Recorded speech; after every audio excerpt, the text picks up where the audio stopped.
Today on Pots and Trowels, I'm going to be answering some of the questions you've left on Facebook and YouTube, and that's brought to you with the support of Cobra Garden and Darlac.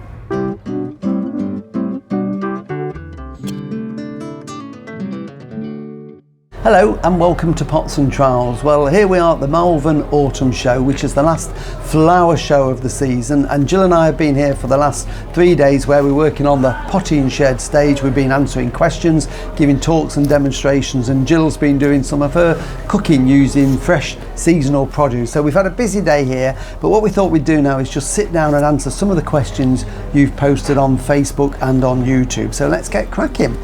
So this one is from Jeanette Russell, and she would like me to give us some ideas for plants for a shady spot. It's got some light but it doesn't get full sun. Well, I would go for sort of woodlandy type plants, I think is what I would go for, and you can get colour all year round. I mean, things like heucheras, like this one here, this has got this lovely autumnal coloured leaf, but they're great in a little bit of dapple shade where there's moisture, as long as it's not too wet, and you can get some that have got very bright leaves on there as well. And this one is a Tyrella, very closely related. It's got these lovely star-shaped leaves on here like this, but it also has lots and lots of small white frothy flowers from spring right the way through till summer. So that would be good to get that ground cover down there. But you could also have hostas. If you get some of the variegated hostas, they'll just add some lightness to it. And maybe evergreen shrubs, and a one that would be suitable for it with something like the euonymus emerald gaiety, which has got a green and white variegated leaf, and again will just brighten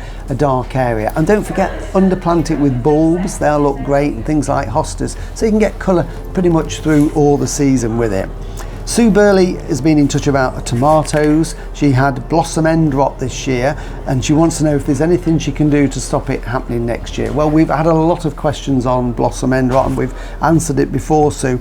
Basically, it's when the fruits are developing, when they develop from the yellow flowers, if they go short of water and calcium, then this triggers this disorder. It's not a disease, it's just a deficiency that causes it to occur. So the secret for next year is when the flowers are developed on there, never allow the plants to dry out, and make sure you feed regularly, as in once a week, with a high potash tomato feed, which also contains additional calcium. But it's the moisture around the roots is the most important thing. Patsy Lewis has been in touch saying, hi Martin, you gave me some advice on Hydrangea Annabel, which is one of my favourites. She's bought one this week and she would like to know whether it needs to be cut back or left for the first year. Well, I would certainly get it in the ground now, get it planted. Autumn is the perfect time to plant trees, shrubs, herbaceous, anything like that, and it will give it time to get its roots down and establish. And then in the early spring, when you can see those first signs of those buds just starting to swell, that is the time to prune it. And with Annabel we do a really hard prune, so you want to be cutting it down to a few inches from ground level, and I'm cutting everything down to just an inch or two from ground level, and you'll get a mass of shoots then from low down, which will then flower for you next July and August time. And you could feed it then and give it a bit of a mulch just to give it that boost, and I'm sure it will be absolutely fine. I've got another question on hydrangeas. This one is from somebody that's in Northern California. He came in on YouTube, and he's got Hydrangea Macrophylla, which is the big sort of mop head hydrangea, and he wants to know when to prune it, in fall, winter or spring. So to me, of course, that's the autumn, being here in the UK. I don't really know the answer to this one, I'll be quite honest, because the climate you've got there is very different to what we've got here in England. As far as I'm aware, in the Central Valley in Northern California, you're quite Mediterranean, quite hot and dry in the summer.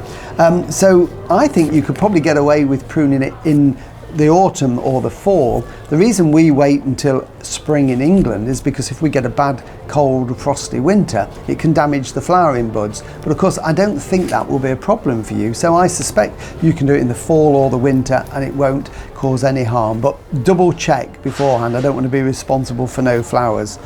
Alice McLean Duggan, she's got a white powder and black spots on her rose bushes. She cut them back, got a second flush of growth, and they're fine, but wants to know how to stop this happening next year. Well, it sounds like you've got two problems here. The white powder is known as powdery mildew, and the black spots, believe it or not, are called black spot.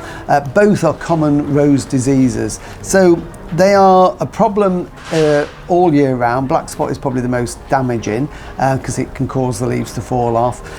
It's sometimes an indication the plant is a bit starved, maybe it's a bit stressed, and certainly the hot weather could have caused that we've had here this year. You can get fungicides in the future if you want to, but if you don't want to go down the fungicide route, I would just give the plant a good prune in the spring to open it up so there's a better airflow, get rid of all that diseased material, all the old leaves completely, and then feed it and mulch it with compost next spring to promote some healthy growth. You will probably get some black spot later on in the season. It's just what happens to roses, but I say if you really wanted to, you could use a fungicide on it when it's still healthy. A question here about apples from Jan Hogg. She says, hi Martin, I would like to plant 2 apple trees this autumn and train them up a trellis archway. Ideally want a cooker, one an eater or a dual purpose. Any varieties that I would recommend? Well, eaters I would go for Katie, which is beautiful red crunchy apples. Sunset is another one of my favourites. Again, a yellowy greeny apple with a flush of red on it. It's very similar to a Cox and really good for growing in the north of England, which is I know where you live. Or Laxton Superb. So they would be my 3 favourite eaters and good reliable apples, and they're all what we call spur bearers, so they're suitable for training against a wall or as an espalier. Cookers I would go for either Newton Wonder or Lord Derby, both good apples. Newton Wonder is a good storer. Lord Derby is a green apple that is a little early in the season. If you wanted a dual purpose one, Blenheim Orange takes some beating, and that one you eat as a cooker when it's young and it ripens and becomes much sweeter. I've got one here from Barbara Jacobs, and she would like to know when she can cut the leaves off hellebores, and is there anything else that she needs to do to look after them. Well, if these are the oriental hellebores, the ones that produce their lovely flowers February, March and April time in clumps from the ground, then what you normally do is cut off the old leathery leaves that have been formed this year. You would wait until probably January time, cut those off. They might be looking a little bit tatty by then, and sometimes they can get a fungal leaf spot. So we normally cut those off completely, and then that allows the new growth from the centre of the plant to develop. So you will get the leaves followed by the flowers. So I would wait until certainly January to do it. That's when I normally do mine. The only other thing you could do is I wouldn't feed them in January, but if you've got some garden compost, you could put a mulch around them, not over them, but around them almost like a donut shape, and that would just keep the soil in good condition and create that lovely woodlandy feel which they like. This one is from Joyce Kernaham. In the front garden, she's got lots and lots of hydrangeas, and it will take a month to cut them all back. What would happen to them if she cut them back like a hedge? Well, I don't really know, Joyce. I've never done it. I have seen hydrangeas grown as an informal hedge along a boundary, but they've not really been trimmed. They've just been allowed to grow fairly naturally. But I think if you were to cut them with a hedge cutter, and as long as you didn't go too hard and you only cut them back a short distance, so you've still got the flowering buds near the top of the new growth, I think it would work okay. So have a go at it, but just don't go too far down into the plant. Another hydrangea one, we've had lots of hydrangea questions since we did our hydrangea video, so these are, I think, all in response to that. This one is from somebody, I think, with a username of a spade, and again it's about hydrangeas. They pruned a hydrangea back that was short of water and didn't flower last year. This year it's only had tiny flower heads on, so it would have been pruned back last year, made lots of growth, and then it's on that growth that you've got your flowers, but they're small.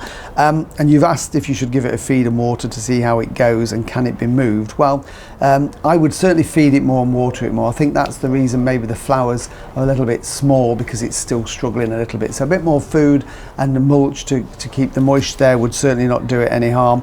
And as for moving it, then yes, you can move it. They move very well. Even old established ones move. What I'd suggest though, when you do move them, do it when the leaves have fallen off, when it's dormant, water it in and then prune it back, because then it puts all the energy into new growth. So that would be really worth doing. And you've just put one last little question, is you've got a lace cap that's got autumnal coloured leaves all summer. It looks nice, but it's unusual. Some of them do that. Some varieties have got very autumnal colours, tints of red in there.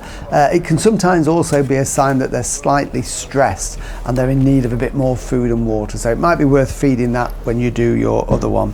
And the final one is from, again, I think it's a username, which is Bren Costigan, and it says, we have a young beech hedge and want to prune it to encourage it to develop into a thick, dense hedge. Do you prune in spring as well as late summer? Well, if it's a young hedge and it's not yet thickened out, I would suggest maybe late winter, early spring, you could give it a prune. Not hard, but certainly if you've got extension growth, prune it back by up to 2/3. So you've still got the framework of the hedge, but you've made it narrower and reduced it a little bit. And then it will bush out from there, all those dormant buds will go. So that will thicken it out. Again, feed it with a general fertilizer to encourage that strong growth and the root growth, which is really important, and mulch it and water it in dry weather. And then if it puts on lots of growth through the season, which touch wood, fingers crossed it will, late summertime you can give it a trim just to get that lovely shape, and then from there on it will just thicken up and thicken up, and you'll finish up with a really thick hedge.